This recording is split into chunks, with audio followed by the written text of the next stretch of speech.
네, 반갑습니다. 이렇게 온라인으로 저희가 이제 또 예배 드리고 있습니다.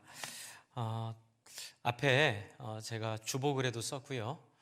주보글에도 썼고, 근데 주보글에 글자 하나 틀렸어요. 제목에 켭니다인데 겹니다라고 했는데 고쳐주시고요. 저희가 이번 성탄을 더 특별하게 맞아야겠다 그래서 이 영상에 신경을 좀 많이 쓴다고 썼습니다. 그래서 배경도 바꾸고 앞에 대림절 공부해서 개혁주의 교회도 대림절들을 하더라고요. 마치 부활절을 이전에 고난절 하듯이 성탄절 이전에 대림절을 하는데 이건 대망, 예수님을 기다리며 희망하는 그 의미가 이 안에 있습니다. 그래서 뒤에도 구주대망이라는 한자와 또 한글을 이렇게 좀 적어놨고요.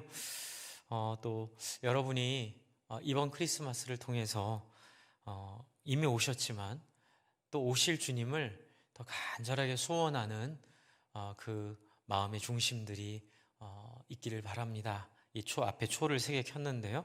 11월 마지막 주일이 첫 번째 초, 첫 번째 주일이 두 번째 초, 두 번째 주일이 세 번째 초, 이제 세 번째 주일 다음 주가 네 번째 초를 지키면서 우리가 주님 오심을 희망하고 소망한다는 그 의미를 우리 마음속에 새기면 좋겠다는 생각입니다.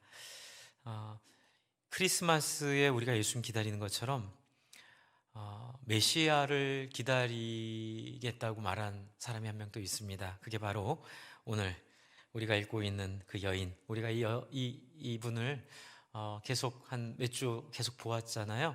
저는 이 여인을 통해서 우리 안에 있는 시대는 다르지만 또 상황은 다르지만 동일한 영적인 원리를 이분을 통해서 우리가 보게 되는 것 같습니다. 여러분 지난주에 기억하시죠? 예수님께서 이 여인이 이제 회피하려고 예수님께 자기 과거, 부끄러운 과거, 아무에게도 얘기하고 싶지 않은 자기의 비밀스러운 부끄러운 거죠. 이야기들을 예수님이 탁 꺼내 놓으니까 당황을 해서 당신 선지자 맞네요 라고 하면서 독도는 누구 땅입니까? 이제 그런 이슈처럼 도대체 예배할 곳이 예루살렘입니까? 이 그리심산입니까? 이렇게 물어봤는데 예수님이 그 말을 잘 인도하셔서 결국 어디로 갔다고요?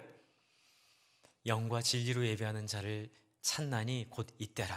하나님께 예배하는 자는 영과 진리로 이렇게 예배해야 된다.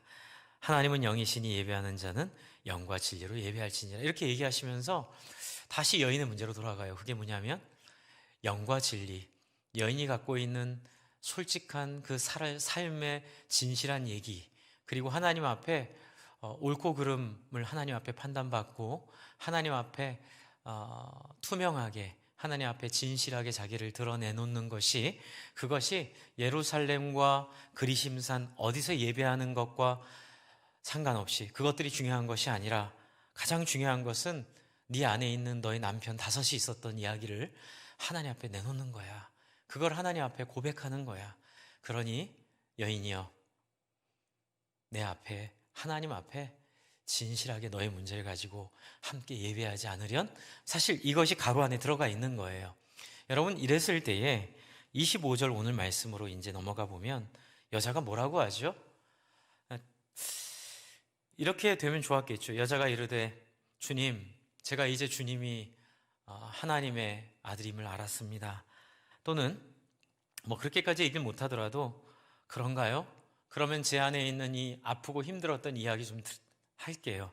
좀 들어주시고 함께 기도해 주시고 함께 하나님 앞에 제 인생에 대한 답을 찾을 수 있도록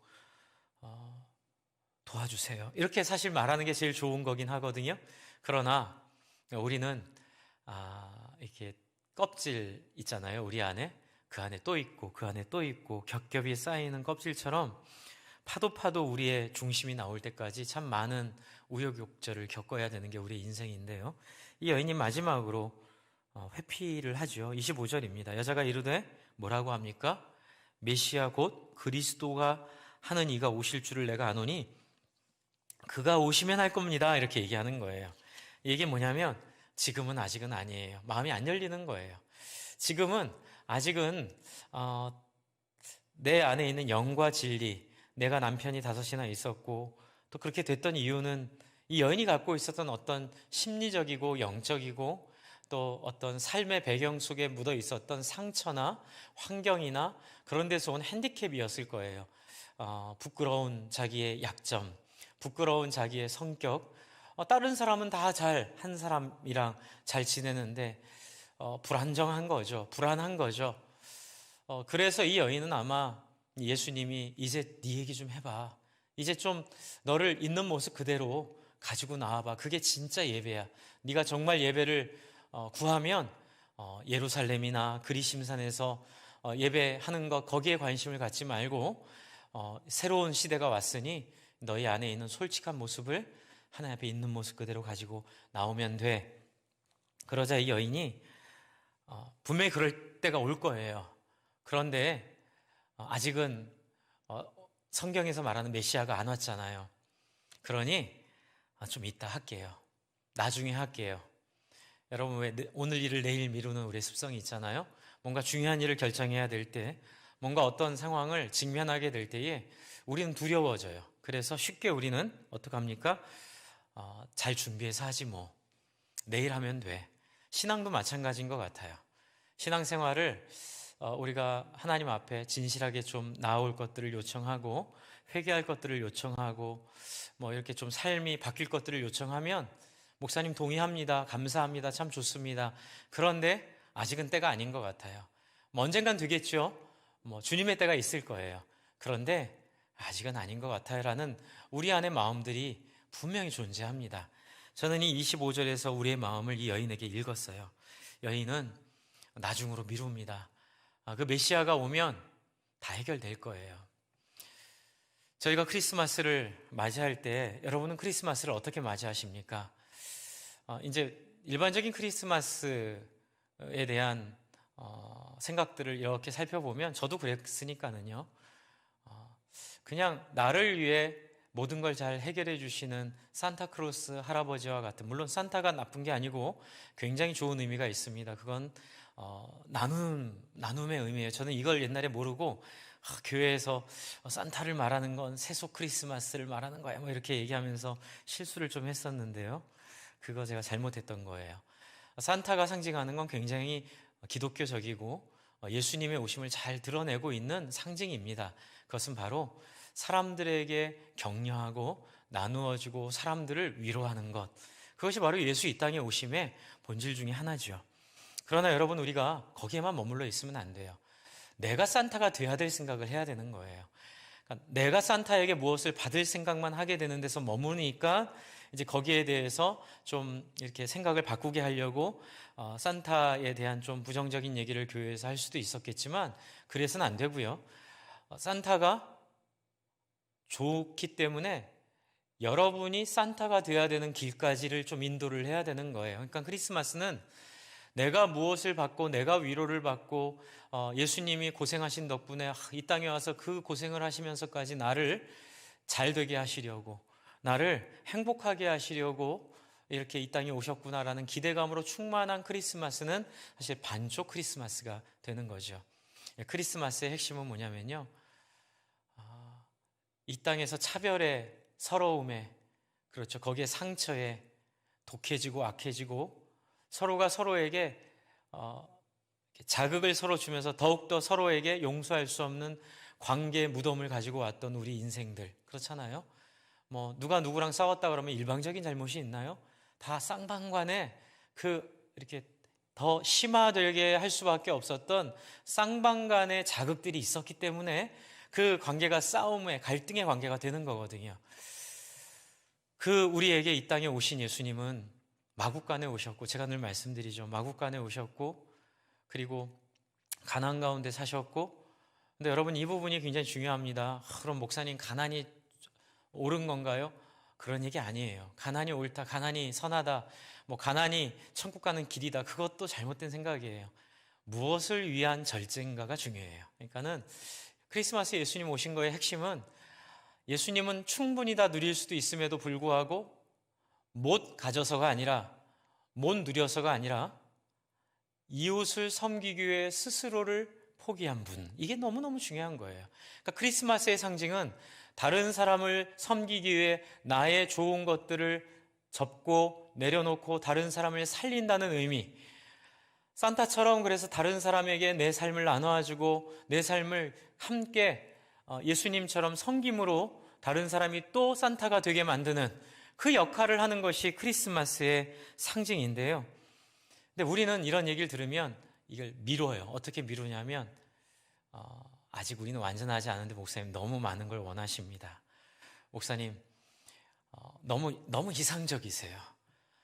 너무 성경적인 건 좋은데 좀 우리의 현실에 맞는 그냥 우리 보편적인 사람들의 삶에 맞는 그러한 신앙을 좀 생각을 하면 좋겠는데 너무 나간 거 아닌가요?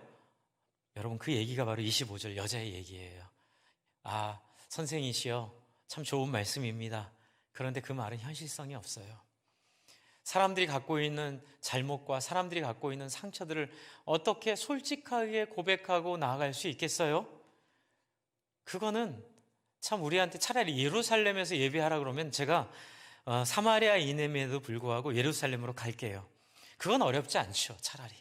그런데 어려운 건 뭐냐면 내 이야기를 솔직하게 나누고 그리고 하나님께 하나님의 주시는 양심의 소리에 진실하게 반응하는 것, 그것은 삶을 살아봤지만 쉽지 않고요. 그렇게 살면 이용당하고요. 그렇게 살면 탈탈 털려요. 그거는 현실적이지 않아요. 이 얘기가 바로 25절에 여자가 한 말이에요. 언젠간 될 줄로 압니다. 그 메시아가 오면 될 거예요. 그러니 저 동의해요. 이렇게 얘기하는 거예요. 제가 한번 다시 읽어볼까요? 여자가 이르되 메시아 곧 그리스도라 하는 이가 오실 줄 아나니 내가 아노니 어떻게 해요? 그가 오시면 당신이 한 그 모든 것이 우리에게 가능하게 되게 할 줄로 믿습니다. 이렇게 얘기하고 있는 거죠. 이제 두 번째는요. 자기가 안 하려고 그래요.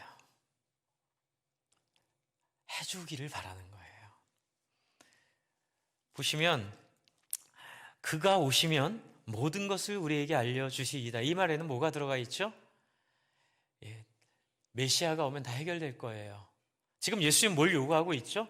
여인에게? 여러분이 상상을 하셔야 돼요. 여러분 예수님과 여인만 있지 않아요. 한 명 정도는 있었을 거예요. 제자가 있었던 누구 한 명은 이 옆에 있었을 거예요. 왜냐하면 그래야 이 글을 쓰잖아요. 그렇죠? 그리고 제자들이 나중에 소수던 다수던 갔다 와서 27절에 이때 제자들이 돌아와서 라는 이 모습을 보고 목격했던 사람이 있었죠. 그러면 여자 입장에서 한번 보세요. 예수님만 있는 게 아니고요. 예수 말고 낯선 남자 하나나 둘이 더 있었을 거예요. 셋일 수도 있고 넷일 수도 있고 둘일 수도 있어요. 그러나 그건 중요하지 않아요. 둘이던 셋이던 넷이던 이 낯선 남자들 앞에서 내 인생에 아무에게도 말하지 못했던, 그리고 내 인생의 고생의 샘물이었던, 고생의 근원이었던 그 남편 이야기, 자기 인생의 가장 어려운 얘기를 영과 진리로 예배하는 자를 하나님이 찾는다는 말을 듣고 그럼 어떻게 그 얘기를 솔직하게 하겠어요? 선지자시여, 제가 사실은 아까 지금 당신이 여쭤봤을 때 부끄러워서 얘기 못했는데 제가 사실은 한 남자한테 정착하지 못합니다. 여러분 이게 엄청나게 큰 문제죠. 지금보다 훨씬 더 심각한 문제예요. 너무너무 부끄러운 일이에요. 지금은 돈 없는 게 부끄럽다고 누가 그러더라고요. 시대가 바뀌어서. 저는 그 말도 참 사탄적이라고 생각합니다. 그 천박함 너무너무 힘든데 그게 이제 이 사회의 어떤 모습이 됐다고 하니까 그러려니 하지만 그것도 참 사탄적인 생각이지만 이 시대에는 그것과 비교할 수 없는 수치가 뭐냐면 음란한, 그리고 여러 남자와 삶을 가진, 소위 말하면 행실이 올바르지 못한, 정말 어디가 잘못 얘기했다간 돌로 맞아 죽기 딱 좋은 상황인 거예요. 부끄러워서 말도 못하지만 어디 가서 잘못 걸리면 그냥 거기서 직결 심판을 받아서 그 종교법에 의해서 돌로 쳐 죽임을 당해도 사실 할 말이 없는 참 그런 참 안타까운 모습을 이 여인이 갖고 있죠. 그런데 이 여인이 바로 예수님이 영과 진리로 예배할 것들을 이야기하며 자기의 문제를 꿰뚫듯이 무슨 도사처럼 다 얘기해 주시면 이쯤 되면 하나님 앞에 무릎 꿇고 도움을 요청해야 하는데 마지막까지 어떻게 되죠? 그가 알려주실 것입니다. 지금 예수님이 메시아잖아요. 예수님의 요구는 뭐죠? 그가 알려주겠지만 지금 네가 나와야 된다 얘기하고 있는데 이 여인은 그가 다 해주실 것입니다. 이거 하나님 오해하고 있는 거죠. 여러분, 저는 우리 성도님들이 하는 오해 중에 큰 부분들이 뭐냐면 하나님은 전능하시다는 것에 너무 몰입돼서 하나님이 우리를 하나님의 형상으로 대우해 주시는 부분들을 많이 놓치는 것들을 봐요. 저도 그랬으니까는요. 성경을 보면 여러분, 하나님의 전능하심만 가지고는 이해가 안 되는 경우들이 있어요. 하나님이 이렇게 하겠다라고 얘기했는데 모세가 막 기도하니까 하나님 뜻을 바꾸잖아요. 어떻게 하나님 완전하신 분이 뜻을 바꾸세요? 또 하나님이 우리 박지용 목사님 와서 그때 설교해 주셨지만 심판하겠다고 그렇게 얘기했다가 다시 하나님께서 돌아오라고 말씀하시잖아요. 하나님이 이랬다 저랬다 하시는 분이세요? 그렇지 않죠. 그러니까 성경이 이해가 안 되면서도 그냥 교리적으로만, 교리가 나쁘지 않습니다. 교리는 이웃을 위해 살도록 우리를 인도하는 도구로서 탁월한, 그리고 우리의 삶을 우리의 욕망 가운데 빠지지 않도록 만드는 역사와 전통 속에서 선배들이 피눈물로 만들어낸 굉장히 중요한 가이드라인이에요. 근데 문제는 뭐냐면 가이드라인을 가지고 내용을 파악해야 되는데 가이드라인만 알고 있으면 내용을 모르게 되면 굉장히 재미없는 신앙생활을 하게 되는 거죠. 그러니까 예배가 재미가 없고 교회에서 공부가 따분하고 교회에서 하는 말들이 진짜 설교처럼 들리고, 여러분, 이런 모든 이유들이 뭐냐면 하나님에 대한 오해에서 시작되는 거예요. 하나님은요, 전지전능하시고 모든 걸 하실 수 있겠지만 스스로를 사랑 때문에 절제하기도 하세요. 우리에게 있어서 어떻게 해요? 우리의 몫으로 하나님이 양보하시는 부분들이 있어요. 그게 뭐냐면 하나님께 스스로 나아옴, 자기의 마음을 염, 그리고 거기에 순종함, 무릎 꿇음, 이런 부분들을 하나님이 여지를 남겨두세요. 그래서 이 여인은 잘못 오해하고 있었던 거예요. 그 메시아가 오면 다 알아서 우리에게 해주실 것입니다. 여러분, 재밌잖아요. 25절 하반절에 보면 모든 것을 우리에게 알려주시리이다. 이미 다 알려줬는데, 이미 다 해줄 만큼 해줬는데도 부족하다고 생각하는 거예요. 여러분, 제가 계속 말씀드리죠. 제가 예전에 청년 사역할 때 제가 정말 뒤통수를 뭐에 얻어맞은 것 같은 충격을 받았던 그 깨달음이 있었는데, 그게 뭐냐면 자꾸 우리는 하나님 죄 안 짓게 해주세요.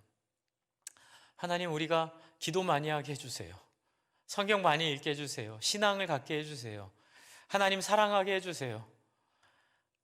그게 참 말이 안 되는 거더라고요. 하나님이 저한테 하도 그렇게 기도하니까 문을 확 열고 얘기하시는 것 같아요. 요한복음 3장 16절 좀 봐라. 늘 말씀드리죠. 하나님이 세상을 어떻게 해요? 이처럼 사랑하사 독생자를 주셨으니 이는 저를 믿는 자마다 멸망치 않고 영생을 얻게 하려 하심이라. 어떻게 해요? 이처럼이 뭐예요? 할 일을 다 하셨어요. 더 이상 해줄 일이 없으세요. 자기 아들을 죽기까지 십자가에 달리게 하면서까지 하나님의 헌신은 완벽하고 완전하고 탁월한 헌신으로 우리에게 다 쏟아 부어주셨어요. 하나님 답답하신 거예요. 기도하게 해달라고 기도하지 말고, 사랑하게 해달라고 기도하지 말고, 사랑하고 기도하고 섬기고 순종하고 거기에 뛰어들어가 마음이 없더라도 거기에 그냥 오픈해버리고 나를 던져버리고.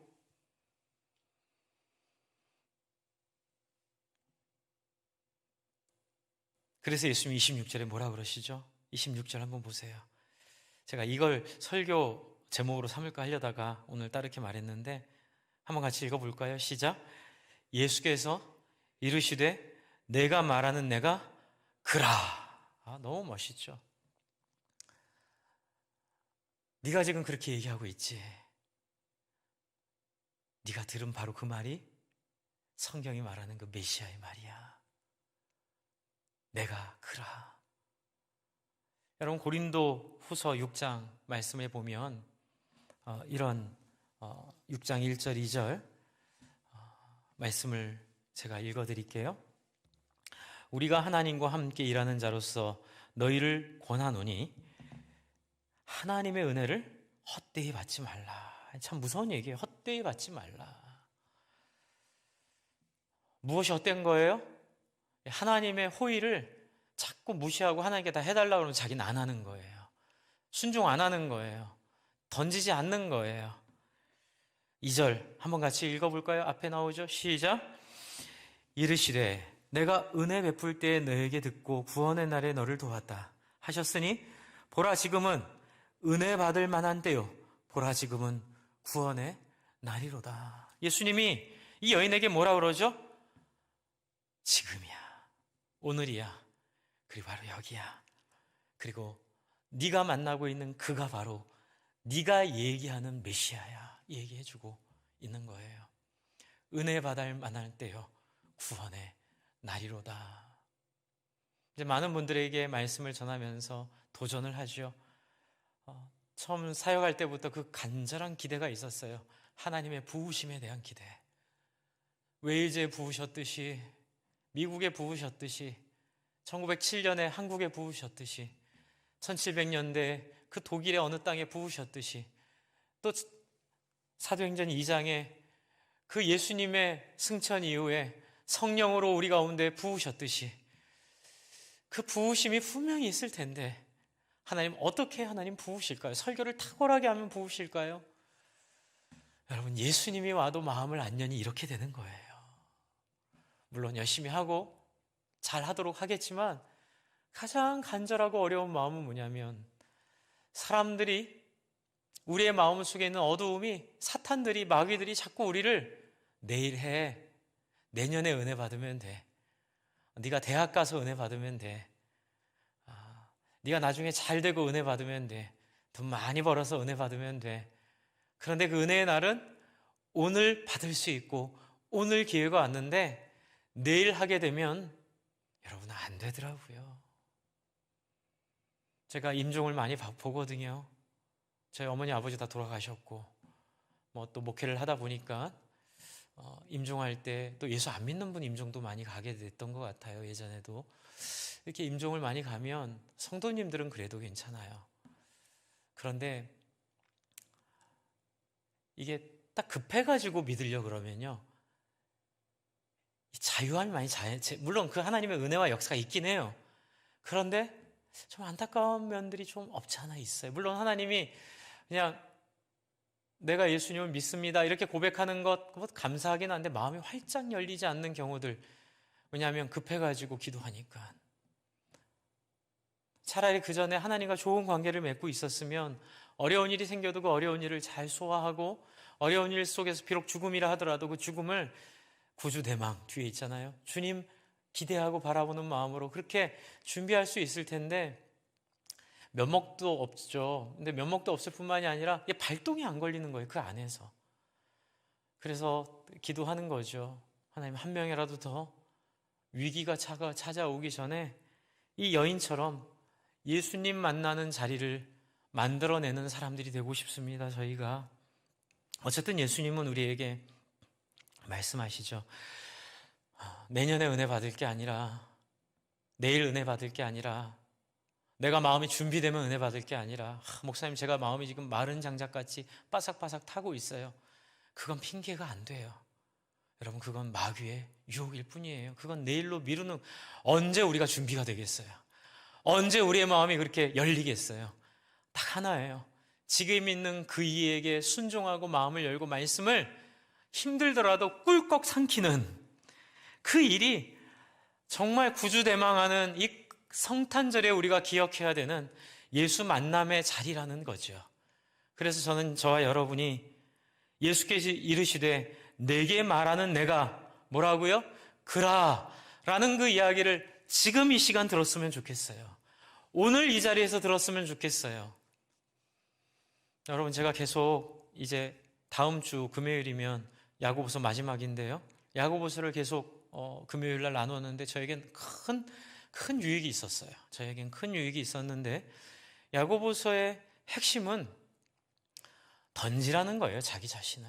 순종하라는 거예요. 그래서 행함이 없는 믿음이 죽은 믿음이라고 말하는 게 너무 당연한 거예요. 던지지 않는, 순종하지 않는, 자기를 내어주지 않는 믿음에 하나님이 할 일이 아무것도 없으신 거예요. 제가 지난주에 우리 성도님들 어떻게 위로해야 될까 고민하다가 유튜브 영상에서 한 3년 전, 4년 전에 플래시몹이라고 하죠.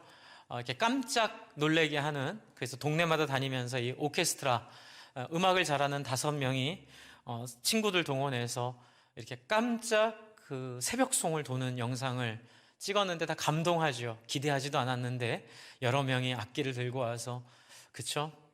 이렇게 좋은 크리스마스 캐롤들을 불러주니까 엎드려 절하세, 엎드려 절하세, 엎드려 절하세, 구주 오셨네. 근데 그 영상 앞에 타이틀에 영어로 이렇게 돼 있어요. 이제 쉬운 영어긴 한데 제가 한번 읽어볼게요. You will never know how much right you have within. 이게 무슨 말이냐면, 끊고 말씀드릴게요. 당신은 결코 알 수가 없습니다. 얼마나 많은 빛을 당신이 품고 있는지를. 언제까지? Until you. 당신이 언제까지냐면요, Until you try to shine it for others. 이제 이 말이 야고보서랑 딱 맞는데요. 당신이 그 빛을 나누어 주기 전까지는 당신 안에 있는 빛을 당신이 이해할 수가 없습니다. 아무리 당신 안에 빛이 많다 하더라도 그것이 얼마인지 알 수가 없고, 그것을 알 수 있는 길은 딱 하나예요. 그것을 다른 사람에게 나누어 줄 때에. 여러분, 저는 이렇게 말씀드리고 싶어요. 예수님이 요구하시는 건 딱 하나예요. 모험을 걸라는 거예요. 메시아를 만나는 것은, 구주를 대망하고 우리가 예수님을 모시는 것은 모험을 걸고 눈 딱 감고 나를 던지는 거예요. 제가 지난주에도 말씀드렸죠. 목장 안에서 바보 될 생각하고 자기를 오픈하라고요. 여러분, 분위기가 무르익어서 오픈하는 거는 정말 어렵습니다. 분위기가 무르익어서 오픈하는 건 누군가가 눈 딱 감고 분위기가 되기 전에 자기를 던지는 믿음의 결단이 없이는 분위기가 절대 이루어지지 않아요. 그래서 누군가는 바보 될 각오하고, 누군가는 상처 입을 각오하고 자기를 오픈해 버리는 거죠. 마음이 열리든 열리지 않던 주님께서 공동체에 영과 진리로 예배하라 하셨으니, 여러분, 있는 모습 그대로 자기를 내어주고 섬기고 자기를 오픈할 뿐만이 아니라, 여러분, 교회에서 좀 어색하잖아요. 제가 이제 새로운 가족들 상공부하면 제가 그렇게 말씀드려요. 여러분이 우리 교회 새로 왔던, 그건 중요하지 않습니다. 먼저 인사하는 사람이 하나님 앞에 훌륭한 사람입니다. 그러니 새로 오셨다 하더라도 혹시 어색하시면 먼저 가서 인사해 주십시오. 여러분, 기존에 교회에 계신 분들께 부탁드립니다. 인사는요, 사람들을 향해서 환영하고 환대하고, 모르는 사람이라더라도 인사하고 물어봐주고 믿어주면서 그 따뜻하게 대해주는 것은, 그것은 믿음이에요. 그러니까 여러분, 내가 그라라고 말씀하시는 그 예수님 앞에 우리 눈 딱 감고 그냥 오늘 우리에게 주어진 이 교회 속에서 여러분, 우리를 좀 던졌으면 좋겠어요. 어떻게 해요? 바보 되는 거죠. 뭐 인사하고, 무시당하더라도 인사하고, 이렇게 못 보고 지나가더라도 상처받지 말고 그 상처를 예수님이 받으신 훈장이라 생각하고, 그렇죠? 예수님이 그 배신당하시잖아요. 배신당하신 예수님의 배신당하심에 동참한다고 기쁘게 여기고, 여러분, 사람들에게 마음을 열고 나갔으면 좋겠어요. 이것이 바로 이 여인에게 요청하시는 예수님의 바람이에요. 그래서 여인에게 도전하시는 거죠. 한번 너를 내어봐라. 너를 좀 던져봐라. 너를 좀 열어봐라. 주 안에 사랑하는 성도 여러분, 좋은 목사님이 오시면 좋은 교회가 될까요? 물론 되는데 도움이 되겠죠. 교회 장로님들이 정말 천사같이 완전하면 교회가 정말 좋은 교회가 될까요? 물론 그렇게 될 수도 있겠죠. 안수 집사님들이 여러분 정말 이 전 세계에서 인류를 다투는 신앙의 용사들로 다 채워진다면 교회가 완전해질까요? 뭐 그렇게 될 수도 있겠죠. 권사님들이 기도의 어머니가 되면 그렇게 될 수도 있겠죠. 하지만 여러분, 그런 거는 하나님이 주시지도 않고 우리 안에 그런 게 주님 오시기까지 있을 수도 없어요. 좋은 교회, 나쁜 교회 차이 없어요. 여러분이 하나님 앞에 오늘 만난 메시아에게 여러분을 맡기고 눈 딱 감고 여러분을 오픈하고 인사하고 섬기기 시작하면 당신 덕분에, 여러분 덕분에 그 교회가 빛나는 교회가 될 줄로 믿으시기 바랍니다. 누가 하는 거 아니에요. 다른 사람이 하는 거 아니에요. 제가 여러분께 호소하고 싶어요. 저 정말 앞으로 20년 남았거든요. 이 20년을 정말 후회 없이, 그것도 제 욕심이라면 내려놓겠습니다. 후회 없이 정말 의미 있는 일에 제 삶을 드리고 싶은데 부탁드릴게요. 성도님들, 주저하지 마시고 눈 딱 감고 은혜가 있던 없던 한번 해보세요. 뭘 할까요? 인사하시고 안아주시고 먼저 찾아가시고 혹시라도 마음 불편하게 한 사람이 있으면 먼저 가서 용서해 달라고 화해를 요청하시고, 연말연시 얼마나 좋아요. 산타클로스가 되어보세요. 그래서 매년 그렇게 할 수는 없겠지만 이제껏 마음이 좀 교회에서 만날 때도 이렇게 친하지 않고 또 어떤 사소한 오해로 인해서 좀 서로 마음이 갈렸던 기억이 있다면 그쪽이 어떻게 생각하던 그건 그때가 생각하고 먼저 연락하셔서 이모티콘 그 선물이나 싸잖아요. 이모티콘 선물이나 무슨 빵집 쿠폰이나 이런 거 통하면서 마음도 전해보시고, 통화를 하면서 이 해가 가기 전에 여러분이 예수님이 내가 그라 라고 말씀하시는 그분 앞에 영과 진리로 하나님 앞에 해맑게 나오는 저와 여러분 되시기를 간절히 부탁을 드립니다. 그렇게 될 때에 여러분, 전에는 있었지만 많이 경험되지 않았던 그 놀라운 일들이 다시 우리에게 부흥으로 일어날 줄로 믿습니다. 이제 그렇게 됐을 때 여인은 어떻게 반응하지요? 여인의 반응을 한번 볼까요? 28절을 한번 보세요. 이제 27절은 이 여인과 예수님의 만남을 이렇게 분위기를 이제 묘사하는 거예요. 분위기가 심상치 않았던 거예요. 이 제자들이 예수께 돌아와서 여인과 얘기하는 걸 이상하게 여겼지만 아무도 껴들을 수 없었던 게 뭐냐면요, 너무 진지하고 너무 그 안에 뭔가 말할 수 없는 영적인 기운이 있었기 때문에 저는 이걸 어떻게 해석하냐면요, 이 여인의 변화를 간접적으로 보여줬다고 봐요. 그래서 여러분, 27절은 이 여인이 완전히 깨진 거를 의미하지 않을까?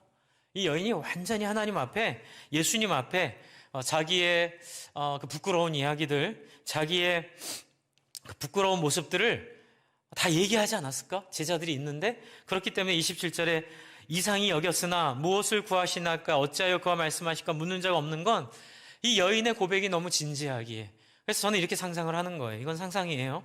26절에 내가 그러라고 했더니 여인이 그제야 비로소 제가 지난주에 말씀드렸던 있는 모습 그대로 예수께 아뢰고 예수님께 말씀드리고, 예수님은 그 여인을 위로하고 치료하고, 예수님께서 그 여인에게 더 이상 부끄러워하지 말라고, 더 이상 너는 하나님의 귀한 자녀로 이제 세움받았기에 아무도 너를 정죄할 수 없다고. 이제 제가 그 상상을 할 수 있는 이유는 예수님이 현장에서 가늠하다 잡힌 여인 돌로 쳐 죽이려고 할 때에 예수님이 너를 정죄하는 자가 어디 있느냐, 가서 다시는 죄를 범하지 말라라고 따뜻하게 마음으로 위로해 주시면서 보낸 것을 기억하기 때문에 그래요. 이 여인에게도 예수님이 동일한 모습의 섬김을 하셨을 거예요. 이제 그걸 전제로 하고 28절을 봅시다. 28절을 보면 어떤 일이 벌어져요? 여자가 물동이를 어떻게 해요? 버려두고. 이게 굉장히 중요한 포인트예요. 물동이를 버려두는 게 왜 중요할까요? 물동이는 어떤 물동이에요? 이 여인이 언제 물 들어왔습니까? 12시에 물 들어왔어요. 뭘 상징한다 그랬죠? 친구가 없어요. 사람들이 부끄러워요. 그래서 사람들을 만나면 상처를 받아요. 그래서 이 여인은 혼자 다녀요. 혼자 다니기 때문에 물그릇이 너무 중요해요. 아무도 날 지켜줄 수가 없어요. 나에게 믿을 건 오직 이거 하나밖에 없는 거예요. 여러분 뭔지 아시겠어요? 여인의 이 세상에서 의지할 수 있는 걸 상징하는 거죠. 여러분, 예수님을 믿으면 어떤 일이 벌어질까요? 저는 성경에서 제 마음에 가장 강력하게 중심을 잡게 하는 말씀이 뭐냐면 세상과 하나님을 겸하여 섬길 수 없다라는 말씀이에요. 해보니까 제 안에 세상적인 가치에 대한 열광이 있을 때 하나님이 사라지더라고요. 아무리 기도를 하면서 제가 영적으로 충만해진 적이 있어도 아무 소용없어요. 세상이 저를 정복하면 먹고 사는 것에 대한 근심, 그리고 그것을 해결하기 위해 제가 의지하는 것들, 재산이라든지, 여러분 오해하지 마십시오. 이렇게 왜 우리 야고보서에 있는 그 부자의 그 배 두드리는 얘기 있잖아요. 내가 평생 먹고 살 것을 쌓아놨으니 누가 나를 그렇게 하겠어? 그럴 때 하나님이 뭐라 하시죠? 예수님도 그 얘기 하셨죠? 뭐라 하시죠? 내가 오늘 네 생명을 거두어가면, 어리석은 부자의 비유에 나오죠? 어떻게 할 건데? 하나님 그 얘기 하시잖아요. 이제 바로 그 부분을 이 물동이가 상징하는 거예요. 그리고 자기의 또 두 번째는 뭐냐면, 이 물동이는 이 여인의 수치를 상징해요. 이 물동이를 버려두었다는 것은 여인이 더 이상 자기 상처에 매이지 않는다는 거예요. 왜냐하면 어디로 가요? 물동이를 버려두고 어디로 들어갑니까? 동네로 들어가 사람들에게 이르되, 이게 굉장히 큰 변화예요. 사람들을 피해서 12시에 물들어왔던 이 여인이 어떤 예수님과의 관계를 통해서 변화가 되고 나니까 어떻게 변해요? 용기 있는 하나님의 사람으로 바뀌는 거예요. 그래서 어떻게 해요? 물동이를 버려두고 마을로 들어가 그렇게 피했던 사람들을 만나기 시작하는 거예요. 할렐루야. 여러분, 이게 우리의 삶의 현장이라는 거예요. 저는 이걸 믿어요. 여러분, 교회의 영광은 그냥 시시하게 좀 잘 착하게 살고 이렇게 죄 안 짓고 살고 그 정도가 아니에요. 교회의 영광은 완전히 열등감을 사라지게 하고요, 상처를 완전히 치유하게 하고요, 전에 없었던 자신감을 갖게 하고, 이 땅에서 볼 수 없는 자유로움을 우리에게 주시는 거예요. 그래서 요한복음 8장 31절, 32절 이렇게 되어 있죠. 한번 보여주세요. 제가 한번 읽어드릴게요. 화면에 보여주시면 제가 읽어드릴게요. 그러므로 예수께서 자기를 믿은 유대인들에게 이르시되, 너희가 만일 내 말에 거하면 참으로 어떻게 해요? 내 제자가 되고, 제자가 되면 어떻게 된다고요? 8장 2절을 같이 읽을게요. 시작. 진리를 알지니 진리가 너희를 자유롭게 하리라. 아멘. 우리 옛날 구절 이거죠. 진리가 너희를 자유케 하리라. 저는 그게 더 좋아요. 진리가 너희를 자유케 하리라. 여러분, 우리 자녀들, 여러분의 인생, 이 땅에 종된 삶 너무 힘들지 않나요? 이 땅이 말하고 있고 이 땅이 생각하는 거 우리가 어떻게 맞추고 살아요? 99%는 다 그 안에서 열등감? 아니요, 100%는 다 열등감 갖고 살아요. 그러나 이 땅에서 무엇인가를 잘 만들어 그 안에서 1%에 들어가도록 만드는 것이 기독교가 아니라, 그것이 예수의 오심이 아니라, 그 정도가 고작 주님의 십자가 죽음이 아니라 그 질서 자체를 바꾸어 버리는 거예요. 세상에서 말하는 기준 자체를 우리에게 사라지게 하고, 어떻게 해요? 주님이 나를 구원하셨고 하나님이 나를 정당하다 일컬으셨으니 로마서 8장에 있는 것처럼 누가 나를 정죄하리요? 사망이나 생명이나 죽음이나 그 어떤 것도 우리를 그리스도 예수 안에 있는 하나님의 사랑에서 끊을 수 없느니라. 할렐루야. 여러분, 이것이 바로 우리가 성탄전에 고대하고 기다리고 또 오시기를 기다리는 예수 그리스도의 메시아의 능력이고 메시아의 영광이라는 거죠. 이 여인은 물동이를 버려두고 우리가 그렇게 소중하게 생각하는, 세상이 이렇게 소중하게 생각하는 그것도 다 잊어버리고 어떻게 어디에 몰입해요? 오직 사람들을 만나서 어떻게 하려고요? 29절에 뭐라 그래요? 내가 행한 이 모든 일을 내게 말한 사람을 와서 보라. 여러분, 이 얘기는 이 여자가요, 할 수 없는 얘기예요. 왜요? 자기 입으로 동네 사람들이 소문으로만 뒤에서 수군거렸던, 야, 저 여자는 한 남자한테 정책 못하고 하여튼간 하는 짓이 여우야 여우, 음란해. 애들한테도 가면 야, 저 여자 집 앞으로 지나가지 마, 이랬던 사람들이에요. 근데 자기를 그렇게 비난하고 자기의 모습을 공격했던 사람들에게 무슨 얘기를 해요? 내 삶에 행한 일을 자기가 입으로 얘기하는 거예요. 너희들이 얘기하고 너희들이 나를 비난하고 그래서 내가 너희들을 피해 다녔던 내 삶의 상처를 치유하신 분이 나타났다. 내가 그분을 만났다. 내 삶을 새롭게 하신 분을 만났다. 나를 자유케 하신 분을 만났다.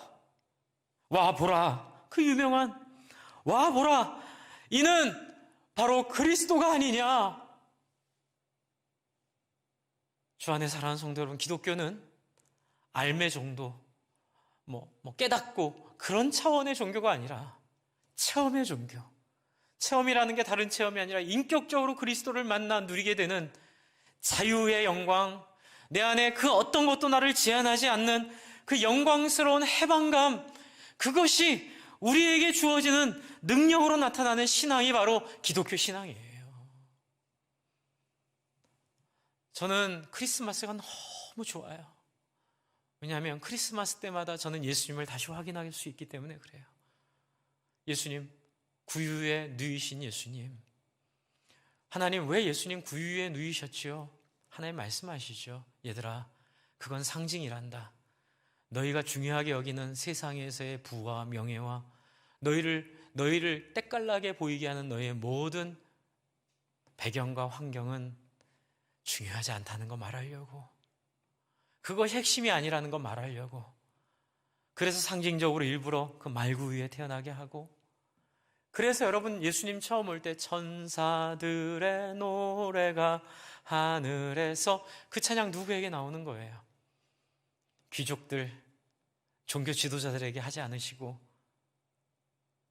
소위 말하는 라이더들 모여 있는데, 우리 배달의 민족 그런 거 있잖아요. 이렇게 라이더들 너무 세게 운전하셔가지고 가끔 우리가 원망은 하지만, 그래도 저는 그분들 볼 때 엘리베이터에서 보면 격려하려고 그래요. 수고하신다고, 추운데 고생하신다고.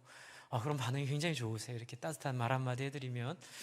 근데 이제 뒤에 말은 안 하죠. 오토바이는 좀 위험하지 않게 그 얘기 괜히 했다가 마음 상할까봐 그 얘기는 여기까지 나오는데, 여러분 그런 사람들 모여 있는데 천사가 나타나서, 양치는 사람들이 모여 있는데 나타나서 그 놀라운 하나님 오심을 말씀하시는 거예요. 여러분, 저는 여기서 빛을 봤어요. 해방을 봤어요. 우리 인간을 머리끝부터 발끝까지 비참하게 만들었던 차별과 빈부의 격차와 인간이 갖고 있는 모든 우리 안에 있는 다른 사람을 제압해야 내가 행복해야 되겠다는 이 모든 이 원리가 깨어지는, 그래서 새하늘과 새 땅이 얼마나 영광스러울까, 얼마나 영광스러울까요? 더럽고 치사한 꼴을 더 이상 안 보고, 여러분 더 이상 힘이 없다고 사람들에게 무시당하지 않고, 우리 아이들의 삶도 그렇잖아요. 여러분이 목사님 저는 괜찮아요, 저는 힘이 있고 잘 살고 있어요. 근데 여러분 후손 중에 한 명 정도는 그 정도는 나올 거예요. 확률적으로 보면. 얼마나 슬픈 일이에요.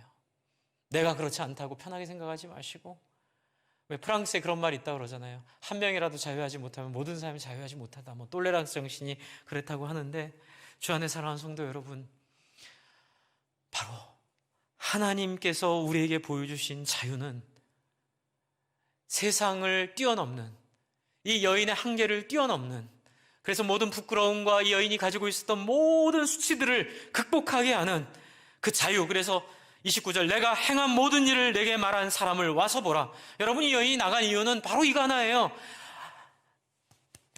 공격과 수치와 비난으로만 받았던 나의 삶을 치유해 주신 분이 있다. 그분이야말로 메시아가 아니냐. 내가 치료받았으면 너희들은 어떻겠느냐. 나 같은 사람이 용서받았으면 너희들은 어떻겠느냐. 와 보라. 그래서 나중에 보면 이 사람들도 이렇게 고백을 하는 모습이 나와요. 이 여인에게 행한 일을 말한 분은 우리가 보았고 그분이 세상의 구주인지를 참으로 확인하였기 때문에 이젠 우리가 듣고 그분을 믿는다. 이렇게 고백을 42절에 하고 있죠. 주 안에 사랑하는 성도 여러분, 저는 저희 교회가 이런 사람들로 가득 찬 교회가 되기를 바랍니다. 전도가 사명이니 전도하세요. 저는 그 말이 맞기도 하지만 굉장히 마음적으로 힘들 때가 많아요. 사명감으로 전도합니까? 아니, 기쁨으로, 주체할 수 없는 행복함으로. 사명감으로 하는 전도는 우리가 기본으로 깔지만, 그러나 우리를 궁극적으로 움직이는 건 뭐예요? 야, 이 물건 써봤더니 너무 좋은데? 형도 이 물건 한번 써봐 라고 말하는 데서 오는 그 기쁨이 있잖아요. 그렇죠? 그런 기쁨으로 우리가 사람들에게 내가 경험한 생각하지도 못했던 이 자유를 한번 경험해 보십시오라고 말하는 그 놀라운 전도가, 놀라운 공동체가 여러분, 저와 여러분의 이 시간 가운데 있기를 간절히 바랍니다. 우리 내년 한 해 각 목장마다, 예배마다 예수님을 만난 성도님들께서 더 이상 자기의 삶을, 부끄러운 것들을 가리지 않고 사람들에게 자유롭게 말하며, 내가 옛날에는 이런 아픔이 있었는데 주님이 나를 새롭게 하심으로 내가 자유케 됐다라는 그 기쁨의 간증과 섬김으로 여러분의 인생이 새롭게 될 뿐만이 아니라 우리를 통하여 많은 사람들이 새롭게 되는 역사가 있기를 바랍니다. 예수님 오심은 사람들을 섬기기 위해 오셨고, 고난은 그 섬김을 위해 예수님이 치르신 대가예요.